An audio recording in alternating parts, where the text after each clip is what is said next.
Hello, everyone. Today we're going to be doing the best possible scenario for Republicans in the 2020 Senate election prediction. Without further ado, let's get to the prediction. Now, this is the best possible scenario for Republicans, so let's see how many Senate seats they can get. Safe Senate seats are going to be as follows: it's going to be Oregon, Illinois,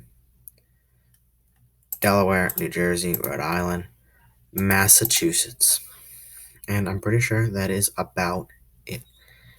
As for safe Republican seats, we have Idaho, Wyoming, South Dakota, Nebraska, Oklahoma, Kansas would be safe, and Texas would be safe with John Cornyn, as well as Alabama, Mitch McConnell's seat, and Lindsey Graham's seat. So 45 Republicans to 41 Democrats.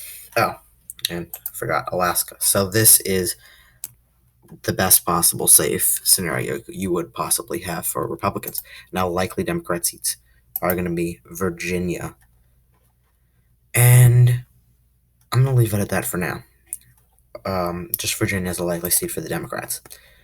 Likely Republican seats would be both of Georgia's elections and would be Iowa.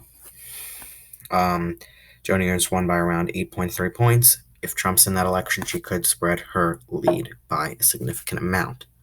Now, as for lean Democrat seats, we're going to go with New Mexico, and we're going to go with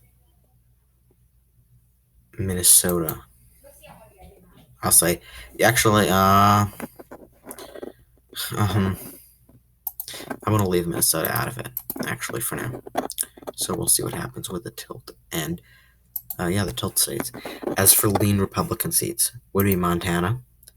Steve Daines did win by a significant amount. I do know Steve Bullock was a popular governor, but look at the same thing with Tennessee, with Phil Bredesen versus Marsha Blackburn. When Phil Bredesen did win that election, not Phil Bredesen, Marsha Blackburn did beat the popular Tennessee governor, Phil Bredesen, by a significant amount as well. I also see North Carolina. I know the polls are very, very good for the Democrat candidate at the moment. I do think that could change, especially with Trump having the convention in Charlotte and obviously him campaigning there. And it, in the past, tending to be a very close state, especially with Democrats and Republicans. So we'll see what happens in North Carolina. In the best case scenario for Republicans, they would take that seat by around 3 points, maybe 3 points. That's the best case scenario, obviously. And the last seat would be Maine. So Susan Collins' seat. She actually, she has declined in her popularity in Maine. There's obviously no denying that. However, she is a good politician.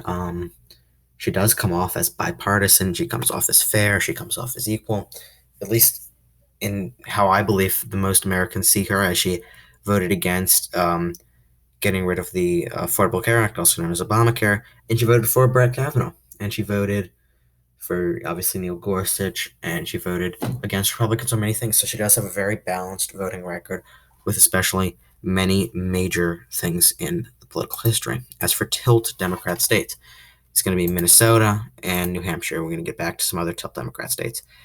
And tilt Republican states is going to be Arizona and Colorado, two seats that have incumbent Republicans with Martha McSally and Cory Gardner. Republicans do seem to have given up on Colorado at the moment. I do think Cory Gardner will narrow up the race a little bit. It could be similar to a Dean Heller situation, except Cory Gardner does pull it out with him, the incumbent being a little bit unpopular. However, I see possibly Cory Gardner garnering a couple more votes, especially in Colorado. He did win in 2014, and he could definitely win in 2020. It's just up to how his campaign's going to run. I wouldn't suggest getting Donald Trump support in Colorado. Hillary Clinton did win that state by around 5 points, around the same amount as Barack Obama, so it is definitely trending blue. If Republicans want to pick it up, they're going to have to do a lot to get that.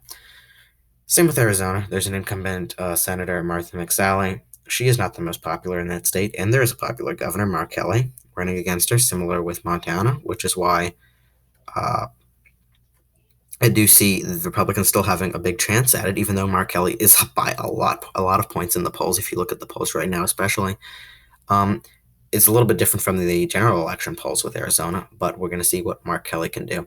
I do think Arizona with Martha McSally's incumbency, getting some major endorsements, I do think that she could possibly hold on to that seat. She did lose in 2018, but that was a blue wave year. 2020, we know it's not going to be a huge blue wave year, if a blue wave. It could be a red little, I don't know, little pool, I don't know, whatever you want to call it, or a blue pool, like a little blue wave or a little red wave. We really don't know right now. And that's just the truth.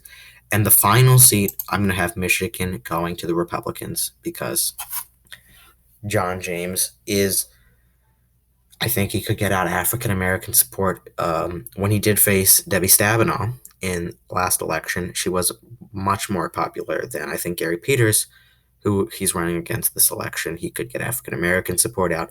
With Trump running, he could get higher numbers out. Obviously, Trump did win in Michigan, which I don't think's been won by a Republican since like George H.W. Bush. So some major improvements with the Rust Belt, and especially with Trump on the ballot, John James could pick that seat up. And that's giving the Republicans 55 Senate seats, which is a very good majority in the Senate for Donald Trump.